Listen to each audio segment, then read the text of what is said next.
নমস্কার অধিকারী, আজকের খবর আপনাদের সবার জন্য খুবই গুরুত্বপূর্ণ। আমরা দেখেছি যে কিছু অধিকারীরা তাদের গ্রাহকদেরকে নগদ টাকা তোলার পরিষেবা দেওয়ার জন্য নিজেদের ব্যক্তিগত বা দোকানের ইউপিআই কিউআর কোড ব্যবহার করছেন।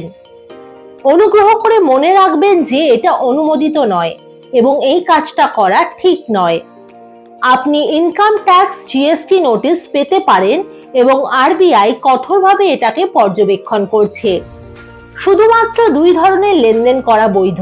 প্রথমটা হলো পিয়ার টু পিয়ার, যেটা হলো P2P, ইউপিআই কিউআর বা মোবাইল নম্বর ব্যবহার করে পরিবার বা বন্ধুদেরকে টাকা পাঠানো বা তাদের থেকে টাকা নেওয়া।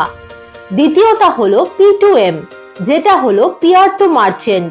এই ধরনের লেনদেনে একজন গ্রাহক পণ্য বা পরিষেবা কেনেন এবং আপনার মার্চেন্ট কিউআর কোডের মাধ্যমে টাকা পেমেন্ট করেন।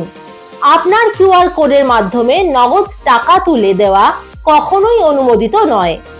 এর ফলে আপনি আইনি নোটিশ, ট্যাক্সের দায় পেতে পারেন এবং আপনার ক্ষেত্রে কঠোর ব্যবস্থা নেওয়া হতে পারে। তাই আপনার স্পাইস মানি ব্যবসাকে নিরাপদ এবং সঙ্গতিপূর্ণ রাখতে অনুগ্রহ করে বৈধ P2P এবং P2M লেনদেন ব্যবহার করুন। এর সাথে কিছু ভালো খবর আছে।